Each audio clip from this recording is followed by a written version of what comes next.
Lena Davis, une femme noire d'âge mûr, poussa les portes automatiques d'une petite succursale de Davis Financial, l'institution qu'elle avait elle-même fondée plusieurs années auparavant. Le soleil déclinant jetait des ombres longues sur le sol en marbre poli. Elle portait un simple cardigan jeté sur ses épaules et des baskets confortables aux pieds. Rien dans son allure ne trahissait sa position. Elle n'était pas là en tant que PDG, ni pour inspecter les lieux. Juste pour effectuer un retrait personnel. C'était une transaction banale, routinière. 5 000 $ à retirer de son compte courant. Une opération que n'importe quel client aurait pu faire, à n'importe quel moment. Elle s'approcha du comptoir avec calme. Elle voulait simplement constater par elle-même si l'esprit d'équité et d'accessibilité qu'elle avait toujours prôné habitait encore les murs de son entreprise. Le jeune caissier assis derrière le comptoir ne leva pas les yeux immédiatement. À peine un coup d'œil distrait, avant de replonger dans son écran. Lena s'éclaircit doucement la gorge. « Bonjour, j'aimerais faire un retrait », dit-elle d'un ton posé. Sophie Matthews, la caissière, tendit un formulaire sans même la regarder. « Remplissez ceci, s'il vous plaît. Nom. Numéro de compte. Montant. » Lena remplit le formulaire rapidement. 5 000 $. Rien d'extravagant, mais suffisant pour nécessiter une pièce d'identité. Elle tendit les documents. Un léger frémissement parcourut Sophie.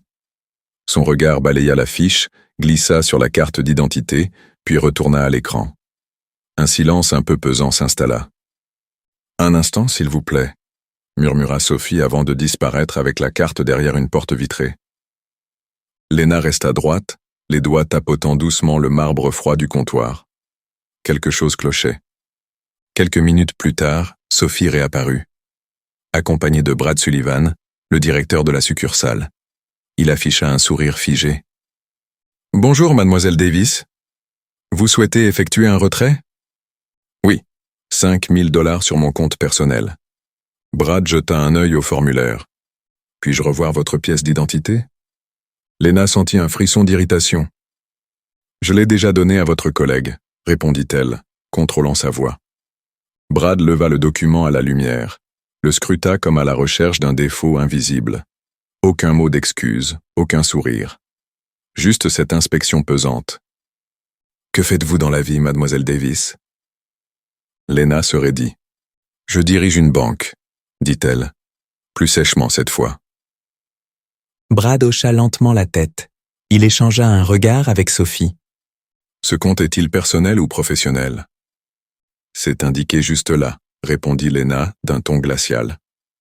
Brad fit mine d'examiner de nouveau la carte, toujours sans la regarder dans les yeux. Lena comprit. Ce n'était pas une procédure de routine. Ce n'était pas une simple vérification. C'était autre chose. Le hall s'était figé dans une étrange immobilité. L'atmosphère était devenue lourde, chargée de tension. « Je vais devoir vous poser quelques questions supplémentaires », dit Brad sur un ton mielleux mais imprégné de suspicion. Puis il lâcha la phrase de trop. « Est-ce votre première visite dans notre établissement ?» Le sang de Lena se glaça. Ce lieu, elle l'avait fait naître. Elle en avait choisi l'emplacement, engagé les employés, coupé le ruban lors de l'ouverture. Cette question n'était pas innocente. « Je suis cliente ici depuis le jour de l'ouverture », répondit-elle implacable. Brad resta muet un instant, puis reposa une autre question. La même que précédemment. « Et vous retirez donc 5 000 $? »« Oui, vous l'avez lu, » répliqua Lena. « Tout est en ordre. Quel est le problème ?» Brad ne répondit pas. Il semblait attendre, ou peut-être tester. Lena le fixa. Elle n'en pouvait plus de cette comédie. « Je vais devoir vérifier quelques informations supplémentaires, » reprit-il. « Quelles informations ? » J'ai donné ma carte, rempli le formulaire. Vous avez mon numéro de compte. Que vous faut-il de plus ? Brad sembla réfléchir. Pouvez-vous me dire le montant de votre dernier dépôt ? Lena sentit son cœur s'accélérer. C'était absurde.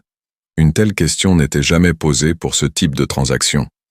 Elle répondit calmement, malgré la colère qui montait. « Je n'ai pas ce chiffre en tête. Mais vous avez accès à ces données.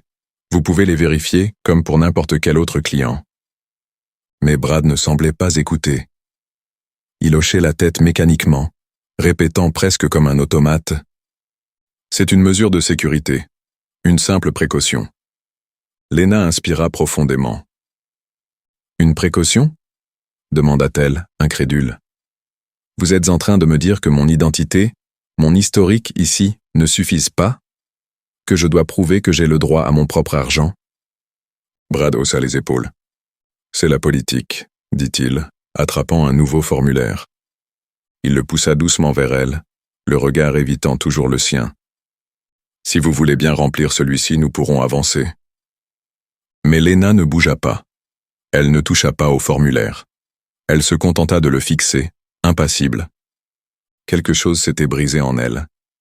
Elle se tenait là, debout, dans l'agence qu'elle avait fondée, face à un homme qui doutait non de ses documents, mais de sa légitimité même. Ce n'était pas un processus de vérification. C'était une remise en cause, une tentative de la faire douter d'elle-même. Et elle ne céderait pas. Lena resta immobile. Son regard, froid comme l'acier, croisa enfin celui de Brad. Il tenta de soutenir l'échange visuel, mais détourna rapidement les yeux. Elle n'avait pas haussé le ton. Elle n'avait pas frappé du poing.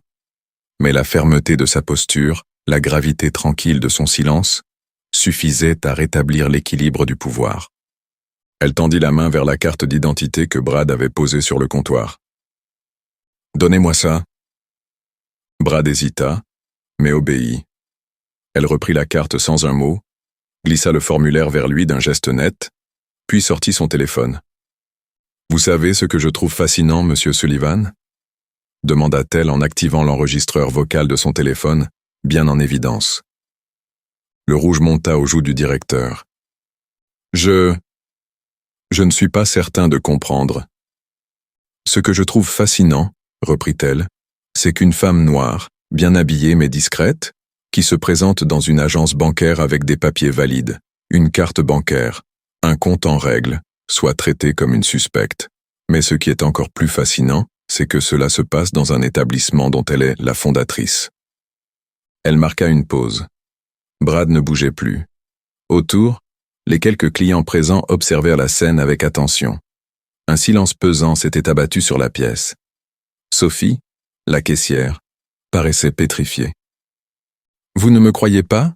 demanda Lena. « Tapez simplement Lena Davis sur Google. Ou mieux encore, regardez les photos accrochées dans le couloir juste derrière vous. Oui, celle de l'inauguration. Celle où je coupe le ruban rouge avec le maire de la ville. Vous y êtes aussi, d'ailleurs. » Brad. Un murmure parcourut le hall. Brad se retourna lentement vers le mur des portraits. Il pâlit. Le cliché était là, bien visible. Lena, souriante, en tailleur blanc cassé, tenant les ciseaux dorés à côté du maire, tandis qu'un Brad plus jeune applaudissait timidement. « Vous voyez ?» continua Lena. « Je n'ai pas besoin de remplir un formulaire supplémentaire. Je n'ai pas besoin de répondre à des questions pièges. Ce dont j'ai besoin, c'est de savoir pourquoi vous avez décidé que je ne méritais pas d'être ici. Pourquoi vous avez choisi de me faire sentir étrangère dans ma propre maison. » Brad tenta une défense. « Je ne voulais pas... » « Vous ne vouliez pas quoi? Faire preuve de discernement? Reconnaître un client fidèle? Traiter chaque personne avec la même considération? Ou simplement éviter de projeter vos préjugés dans l'exercice de vos fonctions? » Il ne répondit pas. Lena inspira calmement. « Vous savez ce que je vais faire maintenant? Je vais retirer mes 5 000 $. Pas parce que vous m'y autorisez, mais parce que j'y ai droit. Et ensuite, je vais convoquer le conseil d'administration pour vous parler de la manière dont certains employés de cette succursale traitent nos clients. » Brad blanchit. Lena se tourna vers Sophie. « Puis-je avoir mon argent, s'il vous plaît ?» Sophie, confuse et honteuse, hocha rapidement la tête et ouvrit le tiroir sécurisé. Elle compta les billets avec soin, les plaça dans une enveloppe, puis la tendit à Lena avec des mains tremblantes. Lena remercia d'un hochement de tête et glissa l'enveloppe dans son sac. Avant de partir, elle s'adressa une dernière fois à Brad, dont la posture s'était affaissée. « Ne vous inquiétez pas. Vous n'êtes pas le premier à voir en une femme noire un danger là où il n'y a que dignité. Mais sachez que chaque fois que vous vous laissez guider par la peur plutôt que par l'intelligence, vous desservez l'institution que vous prétendez défendre. Et la prochaine fois que vous douterez de la valeur d'un visage que vous ne comprenez pas, rappelez-vous celui de votre fondatrice. Elle tourna les talons. Les portes automatiques s'ouvrirent dans un souffle. Le soleil couchant enveloppa Lena Davis d'une lumière dorée. Elle ne jeta pas un regard en arrière. Elle n'avait pas besoin de reconnaissance. Elle avait la vérité. Et cela suffisait.